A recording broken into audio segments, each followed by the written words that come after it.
Kepri ini Bu, Batam dan Bintan ini memang dua pulau besar yang intensitas pemerintahan dan aktivitas sosial ekonominya tinggi. Di Pulau Bintan itu ada 3 pusat pemerintahan. Ada pusat pemerintahan provinsi, pusat pemerintahan kota Tanjung Pinang, dan pusat pemerintahan Kabupaten Bintan. Di Batam itu ada, di Bintan juga ada kawasan ekonomi khusus yang hari ini perkembangannya paling maju dibandingkan KEK yang lain. Karena sudah hampir 16 triliun sudah berinvestasi di situ dan kita akan dorong terus itu. Lalu Batam ada Pemko Batam, ada BP Batam. Dan Batam itu lokomotif ekonominya Kepri. Jadi jembatan ini memang sangat penting untuk mempermudah intensitas kegiatan di dua wilayah ini khususnya. Kemudian yang kedua, jembatan ini Ibu, kemarin di kala situasi normal, kunjungan turis mancanegara kita 2 tahun yang lalu pernah mencapai 3 juta kunjungan wisatawan. Nomor urut kedua setelah Bali. Dan itu 2.800.000 plus minus itu datang ke Bintan dan ke Batam. Sisanya ke kabupaten kota lain. Nah Ibu, itu turis-turis yang dari Singapura ke Bintan, mereka 2-3 hari kembali ke Singapura. Tidak pernah menambah length of stay-nya, masa tinggalnya di Batam. Karena mereka harus mengeluarkan overhead cost-nya yang tinggi. Harus nyebrang laut, harus dengan kendaraan. Begitu juga sebaliknya yang dari Singapura ke Batam, mereka tidak menambah length of stay-nya di Bintan. Mereka kembali ke Singapura.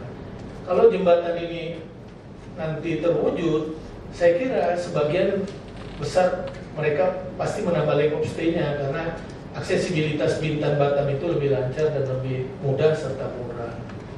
Nah kemudian Bu, Pulau Bintan ini selama ini buffer zone-nya Batam. Buffer zone dari sisi akses untuk hasil pertanian. Pulau Bintan, di masa dulu saya jadi Bupati Bintan 2 periode, itu kita 1 hari menghasilkan sayur dan buah itu rata-rata 80-100 ton. Dan 65-70% pasarnya memang di Batam. Nah di masa lalu petani Bu sangat sulit untuk mengakses hasil pertaniannya langsung ke Batam karena sekali lagi overhead cost-nya tinggi. Mereka harus naik roro, turun naik, ini dan itu. Kalau jembatan ini ada, insya Allah memudahkan itu. Prediksi kita 5-10 tahun lagi Bu, karena perkembangan Batam ke depan, saya yakin Batam sudah kesulitan air. Maka satu-satunya sumber air yang bisa terakses ke Batam mesti dari Bintan. Bahkan pemerintah pusat sudah kemarin mencanangkan rencana pembangunan dam Busung ya. Ada rencana swasta juga mau mengembangkan dam Teluk Bintan. Dam Busung itu kapasitasnya sampai 45 meter kubik per detik itu. Maka kalau ada jembatan, mungkin ada space juga yang bisa nanti kita gunakan untuk menempelkan itu pipa air dari Bintan ke Batam gitu. Sekarang Bu, Bintan itu Batam sebagian kebutuhan listrik di Bintan, interkoneksi listriknya dari Batam. Kabel optik di bawah laut. Karena jaraknya jauh, itu sering on off dia. Maka ke depan kalau ada jembatan, mereka bisa menambah 1 kabel alternatif nempel di jembatan, Bu. Agar supaya kekuatan listrik di Bintan ini bisa menjamin nanti perkembangan investasi yang walaupun situasi COVID, saya berikan Ibu catatan, perkembangan investasi yang sedang ongoing proses di Bintan dan Batam ini masih cukup kuat Bu, insya Allah. Tinggal nunggu waktu, itu kalau mereka nanti berproduksi, mereka ekspor, maka neraca perdagangan kita akan terdukung itu. Kemudian Bu, hari ini, setiap hari Bu, truk-truk itu tidak sedikit tuh Bu, membawa gas itu dari Batam ke Bintan. Selain resistensinya cukup besar, kemudian juga harga jual di Bintan itu jadi sedikit headnya tinggi gitu. Nah, kalau ada jembatan kemungkinan tak perlu kita buat terminal gas di Bintan, tapi cukup aksesnya melalui jembatan dan melalui pipa gas. Jadi memang sekali lagi Bu, kita ingin sampaikan bahwa jembatan ini benar-benar menjadi lokomotif ekonomi kita ke depan. Selain itu tentu ini jadi ikon pariwisata. Saya nggak tahu kebenarannya Bu ya, 2 kali saya dengar channel News Asia itu memberitakan bahwa Singapura kalau kita membangun jembatan ini ada kemungkinan dia bangun terowongan di bawah laut itu dari Terminal 5 Changi Airport ke Batam.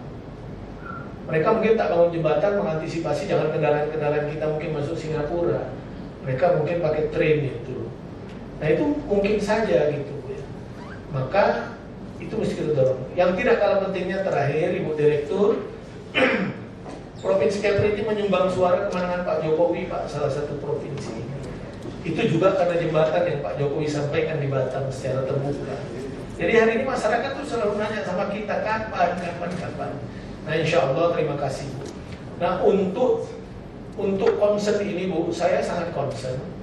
Maka urusan-urusan nanti yang menjadi tanggung jawab kami yang belum terselesaikan, saya akan pimpin ini langsung.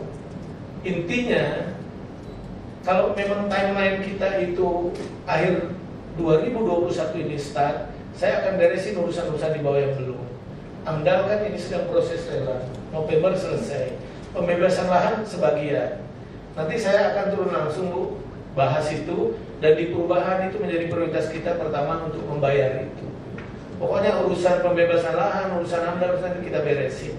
Nah kita mohon bantuan Ibu hari ini sepakati aja mungkin yang ketinggian itu untuk menjamin arus transportasi kapal-kapal BTNI apa semua aman.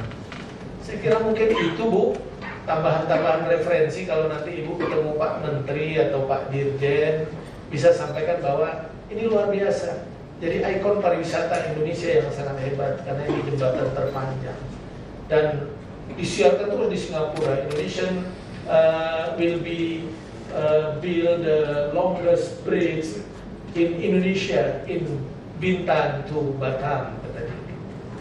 Bu, mudah-mudahan dengan semangat baru kita semua nih, teman-teman juga di Pemprov nih semangat, saya akan fasilitasi langsung urusan jembatan ini karena ini memang ditunggu-tunggu oleh masyarakat Kepri.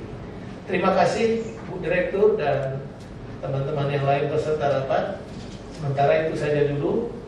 Selamat pagi. Billahi taufiq wal hidayah. Wassalamualaikum warahmatullahi wabarakatuh.